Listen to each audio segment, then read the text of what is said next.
Hello everyone, and welcome to the very first episode of ErraticCraft SMP server. My name is Zen Master Sloth. I hope you're having a wonderful day. I know I am. And this is a brand new survival multiplayer server, and I just joined this world about 4 days ago. And in today's episode, we are going to jump right into building, and we're going to build what is going to hopefully turn out to be a pretty epic starter house. And it'll give you a good feel for what I plan on doing in this area right here. First, I just want to show you our little area here. So we're kind of in this jungle. I forget what these are called, but these are more common now. It's sort of the jungle where the trees are spread out a little bit more. And we've just been doing some farming. We've been exploring. We've actually been doing quite a bit of exploring in this world since we started a few days ago.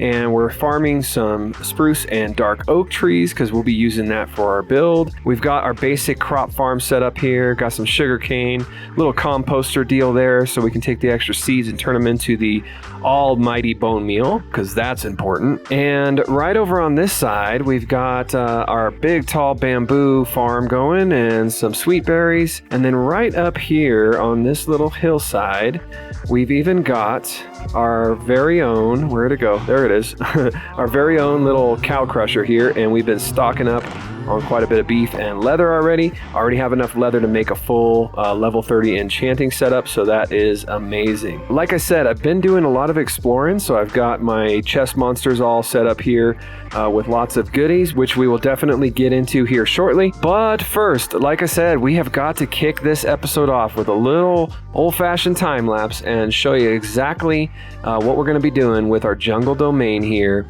Oh, and I forgot to mention, I've already got a full set of iron gear. But let's get building. Yeah.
Well, folks, the starter house is complete, and I could not be more excited and more proud of how this thing turned out. And with the inspiration I'm getting from this build, This jungle domain is going to be epic. So make sure you hit that subscribe button and click the bell to make sure that you are notified every time that I post any more content. You won't regret it. But let's check it out. Oh man, it's raining in the jungle. It rains out here a lot, but this thing turned out so awesome. And with the shaders, I'm in love. I'm in love. I hope you like it. I hope you like the time lapse. Let's take a quick look around. So I've got a little bit of detail, but there's definitely a lot more detail work to do. But I think everything should be really safe. I don't think mobs can get in here at all, no matter what, even if I leave the doors of the house open.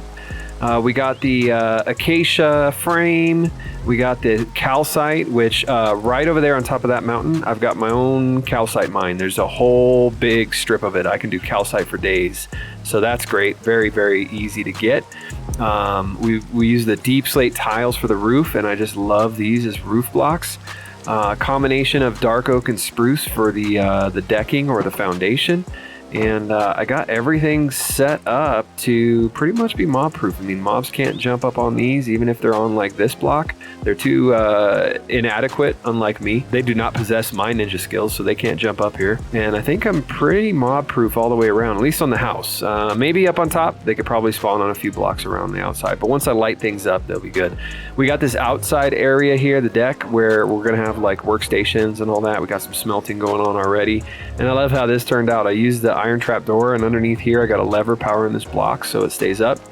So just kind of gives it a little more of the ambiance. I think I'll probably add a couple more furnaces or blast furnaces over here, but that's looking really cool. Just a little decking around the back. I like the signs, gives it a little extra depth around the side. And on the inside, there is no detail whatsoever, so I got to work on that, other than, of course, my puppy here and my bed. So the ceiling turned out cool, combination of trapdoors and everything. Looks good. And then upstairs, we just hop right up here. Let me close that because I like closing things. I actually have plans to fit my enchanting station up here, and I got just enough room to fit a full level 30 enchanting station in here. So it's going to be epic. And if I ever need to like bail out, I can just go whoop and I'm out real quick, you know, no problem. So my other puppy's hanging out outside, and I don't know if you noticed when I came back from the time lapse, but I got my guard parrot perched up there on the roof. Hopefully that's far enough away that he doesn't freak me out with creeper noises all the time, because he does that, and there have definitely been a lot of mobs around here, so I gotta watch out. Lots more detail and work to do. I gotta work on the paths around here. I gotta do some more detail, some shrubs, some bamboos, some sugarcane, all sorts of stuff to really help this blend into the landscape and look like it was meant to be here and meant to be here for a long time. But while I work on that, this is the perfect time to send you guys back and show you a few highlights from the exploring and all the fun stuff that happened when I started this world, and then we'll wrap up the details on this house. So I will see you then.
Well, I've been able to do a little work on the detail here. I've got my workshop all set up, just missing a couple workstations that I'll have to add later. But you may also notice that I've got a little friend over here. Yeah, right when I finished setting up this workstation, which we'll take a closer look at here in a second, this guy came from over there. It was nighttime. Trash Panda asked me to let the night go because he was working on some mob spawning stuff, and therefore it was my lucky day because this guy, he looks like he's a jungle villager, which is actually pretty rare because jungles typically don't generate with villages in them, and there's definitely not a village anywhere near me. Closest village would definitely be a real hassle to get a villager over here. So I threw him a dirt block and he picked it up. And so since I didn't really have much in my house at the moment, not a whole lot in here, except for my dog. He's just guarding our new friend. I really lucked out, so I just locked him in there, and we're all safe and sound. Over here, we've got our workshop. So I want to add a few more things to this as we progress in the game, but we've got some storage, just got my wood stuff in here for now. We've got our crafting, we've got our stone cutter, I've got some stone items in here. We just got some bamboo we're using for fuel, some extra odds and ends here, and our smelting area where we can smelt up some food as well as some ores and some other stuff. This is where I'm going to be putting the potion station, and I've got some storage here for that. A couple items, but nothing to really speak of yet. And I cleared out all my chests here. But back in the back for right now, I've just got a little extra storage back here where we're probably going to set up either here or maybe up on the hill or in the basement, set up some bulk storage. So I got to work on that as well. However, I was planning on going in and doing some more details on the inside of the house before I brought you guys back. But since this guy has now joined me, plans have changed. So what I've got to do now is I've got to head out to get some diamonds. I definitely need some diamonds, and I need some more materials from deep down in the world. On top of that, since I've got this zombie villager here, he can be very useful if I can cure him, which means I've got to go find a nether fortress soon. However, we'll have to get to all that in the next episode because this is where we're going to have to wrap it up for episode 1. And I do appreciate you joining me. I hope you liked the video. If you did like it, please consider hitting that like button and subscribe to the channel if you'd like to see more. Until next time, this is Zen Master Sloth saying thanks for watching and bye-bye. Take care.